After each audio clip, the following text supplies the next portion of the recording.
Funtley. It isn't where you'd expect to find a pond, nestled within a relatively quiet village, with a pub and a motorway nearby, and a railway track too. But when you're there, it all goes away. It's just you and the pond and its inhabitants, and nothing else, or so it would seem. It has history too, regal history. Back in the mid-19th century, this was a very important site. The Funtley Brick and Tile Company, or Fontley as it was known back then, made bricks known as Fareham Reds, and no less than 6 million of these bricks were used to build the Royal Albert Hall. The bricks were handmade with the quarried clay until 1923, before production moved to machines, and after the quarry's closure in 1967, it was filled in and became a fishing lake. I personally have known about the lake for a great number of years, back when I first joined the Alliance, around the turn of the century. I recall fishing the lake a couple of times, and I think I might have caught a tench, but it was a very brief affair. With that said, it's a venue that's always been on my mind, and in recent weeks I made the decision to give the place a good go. Not that I have time to give anywhere a good go, but being summer I do tend to find a few spare evenings a week, and add to that the odd weekend overnighter if I can persuade one of the kids to come along, which might cost me a bag of Haribo and a few cans of Dr Pepper, but I think it's a small price to pay. I got wind of a common that resides in the pond, and at the right time of year it can be in excess of £30, and when you take into consideration that my UK personal best still stands at just over £32, then we have the possibility of a campaign with a very happy ending. I began on a Wednesday evening. It was hot and I arrived full of beans with the floater gear, expecting to see carp all over the surface. But upon leaving the car and before seeing the lake, I was greeted with a sign telling me that surface fishing wasn't allowed. I continued to have a look at a few swims anyway, albeit slightly disappointed, and settled on a quiet tucked away swim at the end of the road bank. I was later to discover that this was swim 6.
With reeds in front of me around 4 rod lengths away and a deep drop off in between, I decided to fish here as there were clearly fish present. Although I came for the floater fishing, I still had a few boilies with me. I put a rig out just shy of the reeds and sat back to watch the pond. It was a glorious evening and looked perfect for a chunk of crust or a few mixers cast at moving fish, but I had my hands tied.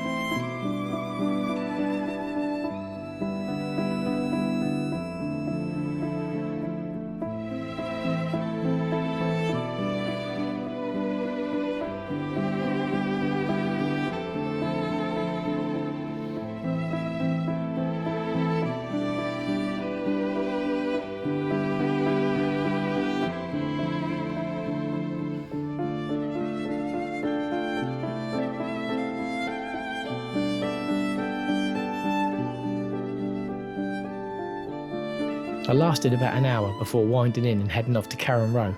Incidentally, I blanked there too. Although disappointed, Funtley was still very much in my thoughts all night and the next day, and a few evenings later I returned to the pond.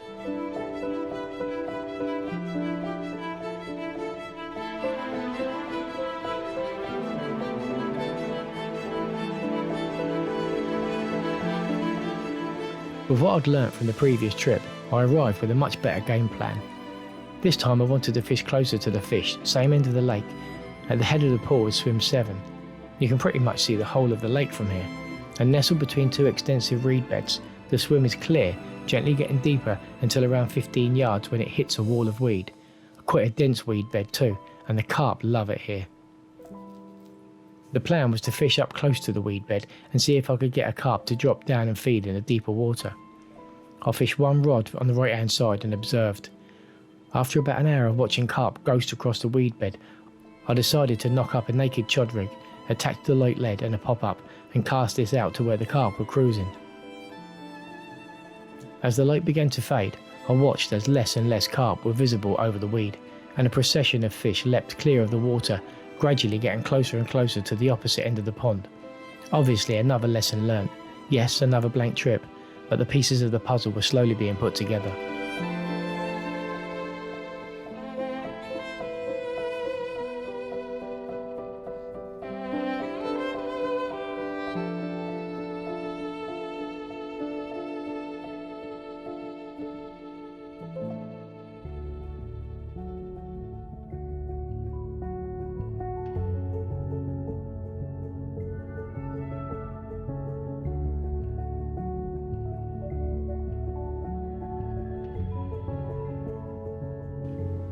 The next opportunity was an overnight trip with my daughter Jessica. She loves to come and spend the night on the bank with me. Although she rarely fishes, she still has a membership. She prefers to eat her way through my snack supplies.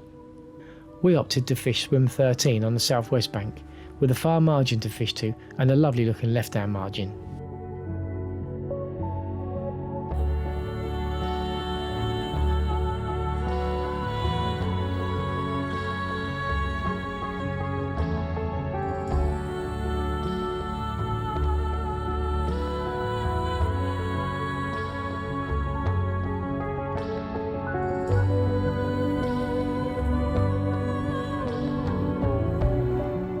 Out in front of me was something of an unknown quantity, so I decided to get the marker rod out and have a lead around. It was all fairly smooth out there, gravelly close in and silty further out, and quite deep too.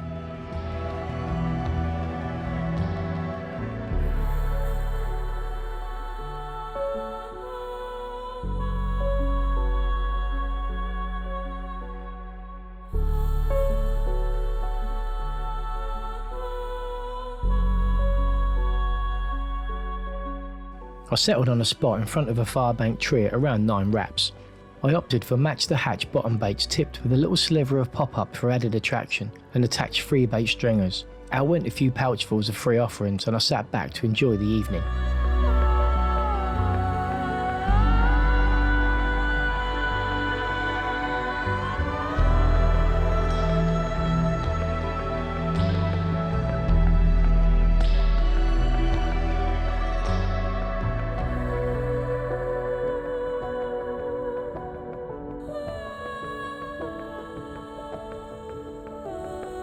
It didn't take too long until the rod on the far margin was away, and we were into our first Funtley carp.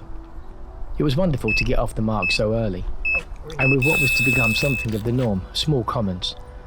I'd have to wade through them if we were going to get amongst anything of size, but, big or small, we love them all.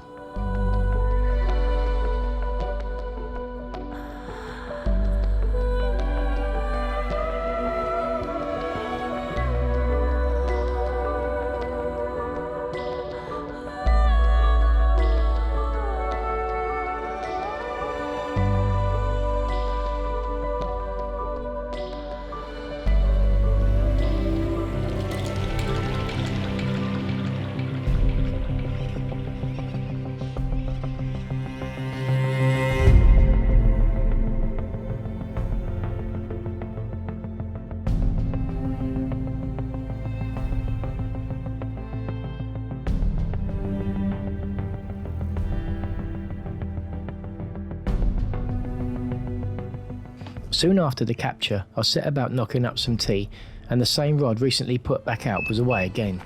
Yet another small common was banked. Both fish were around the 8 pound mark.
Just on dusk it was the margin rod that was away, and although I thought this rod could be the one to produce the better fish, a common of similar size was once again brought to the net.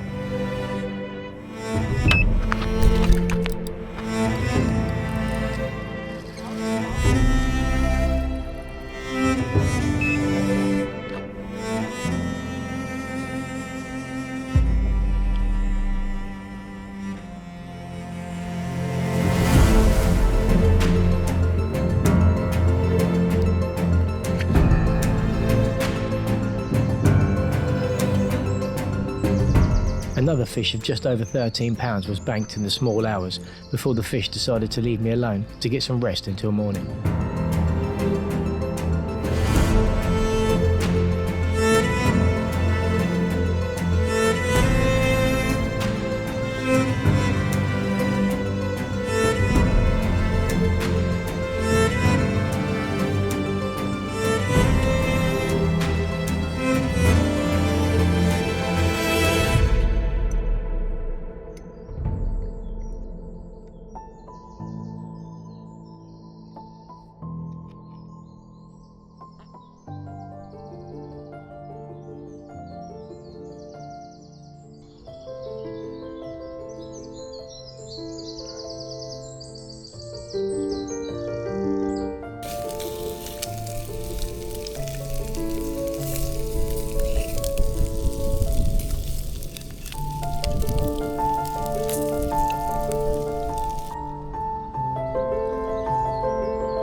After breakfast the rods were freshened up and the spots topped up with bait. As the margin rod had been quiet, I placed both rods over onto the far bank, and mid-morning the left-hand rod was away. As much as I'd hoped it might be a larger fish, a common of a little over 9 pounds was landed and posed for the camera.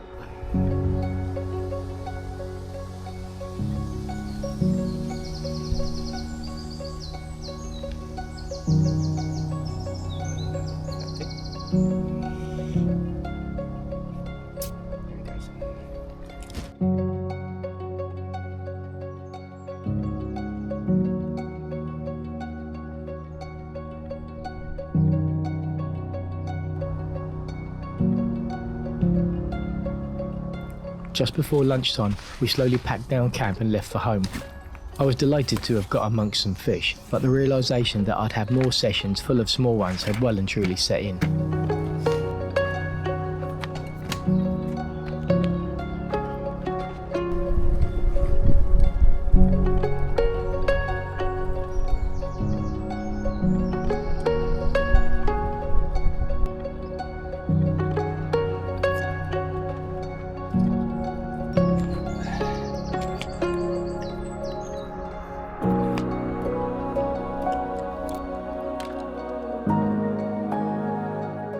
Session 5 was an evening trip, just a few hours after work and before dark. I was thrilled to find peg 13 free when I arrived, and set up with one rod across to the far side and one along the margin. It was a gorgeous evening, light breeze, warm sun, and on my bank I was in the shade. With the rods out I sat back and lapped up the atmosphere. Funtley really is a special place. I think the fact that it's so urban yet so peaceful and beautiful adds to its charm.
lovely clean fish, angry and fin perfect. Soon after the light faded, I was away once more.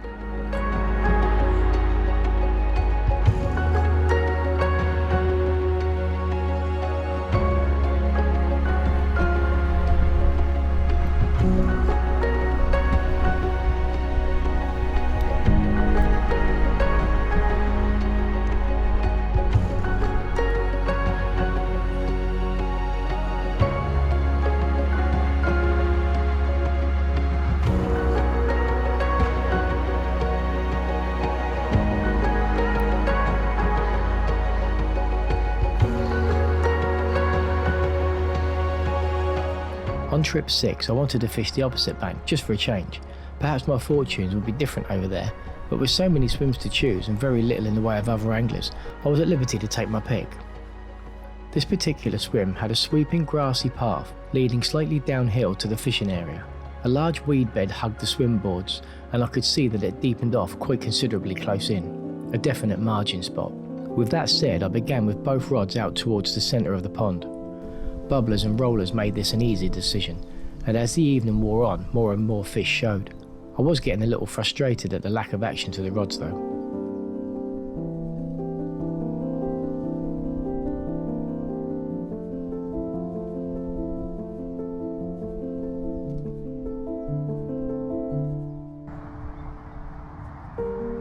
Throughout I was trickling a few chopped boilies just out from the right hand margin, and later on when I spotted a few carp feeding, I wound one rod in and placed it close in, laid the rod on the floor. It didn't take long at all, and we were connected to yet another Funtley common, this one being just into double figures.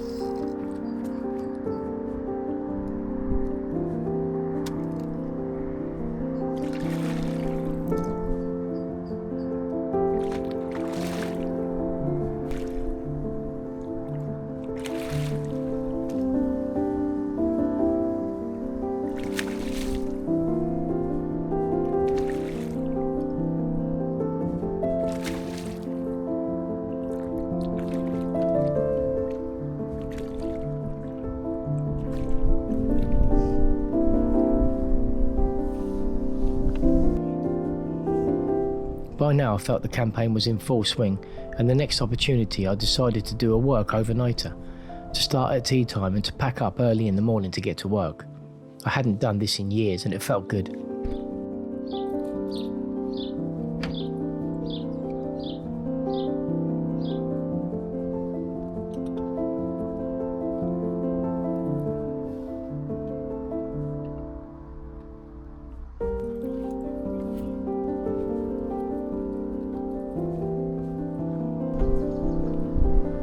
I set up in a swim at the head of the pond, swim 14. It's not a swim I'd fish if the pond was busy, as you could easily get hemmed in, but as I was the only one there I gave it a go.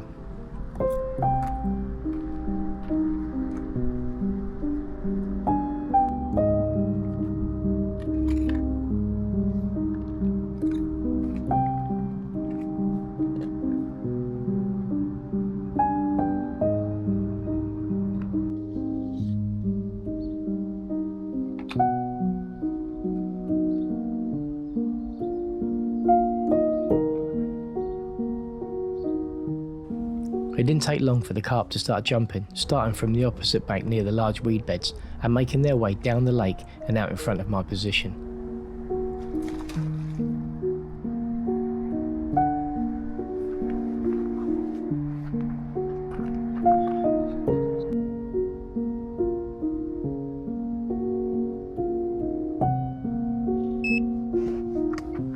Just on dark I jumped out of my sack and was into my first mirror of the campaign, and a decent fish too at just under 19 pounds.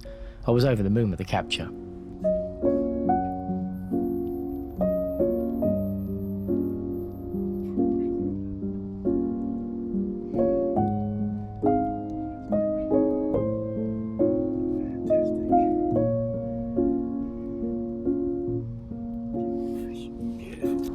In the morning I woke to quiet rods. It was a little after 6 AM and I needed to be away.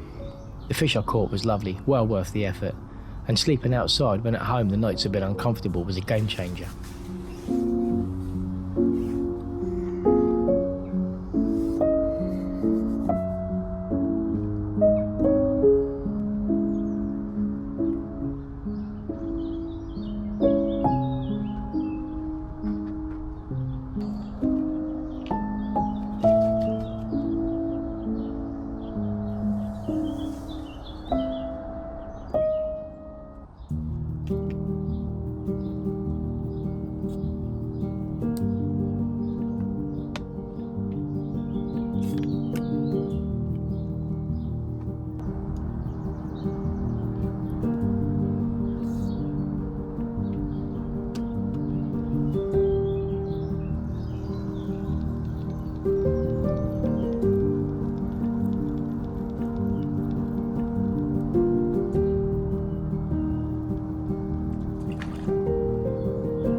A few days later I decided to do another midweek overnighter.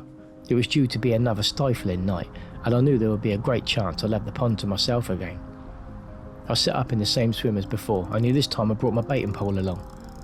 I'd noticed practically every other angler I bumped into at Funtley was using one.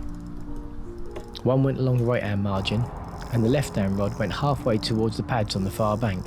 I'd seen loads of fizzing here on the last trip, and already on this one.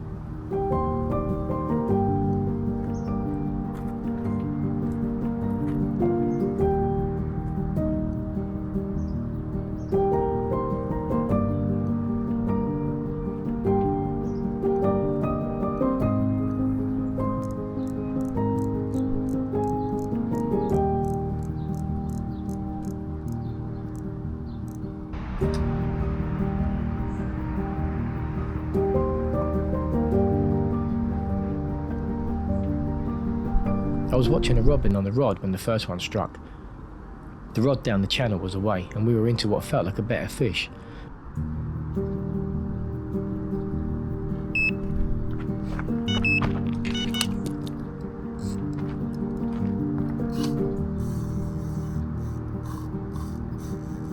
It was a common of just over 15 pounds. It was a gorgeous fish. I held her up briefly for the camera and then cupped the rod and some free offerings back over the spot.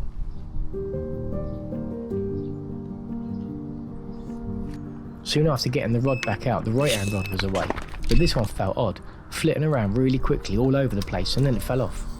I put it down to being a very small carp with all the head shaking, or perhaps a pike. It's happened before.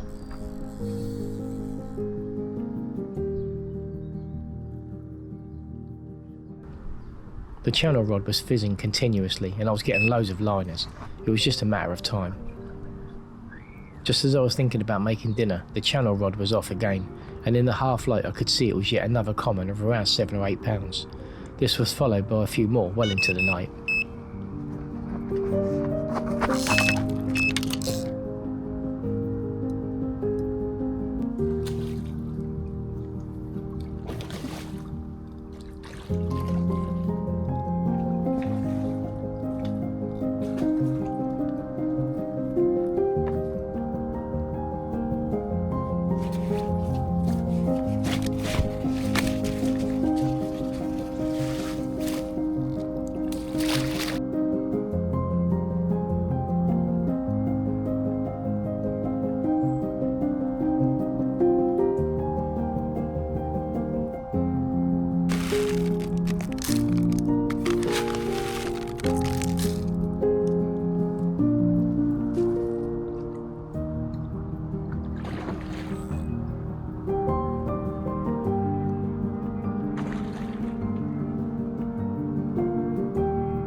I wound the rods in just after 6 AM, and after some thought came to the conclusion that an all-out attack on Fontley was going to be a very tough ask.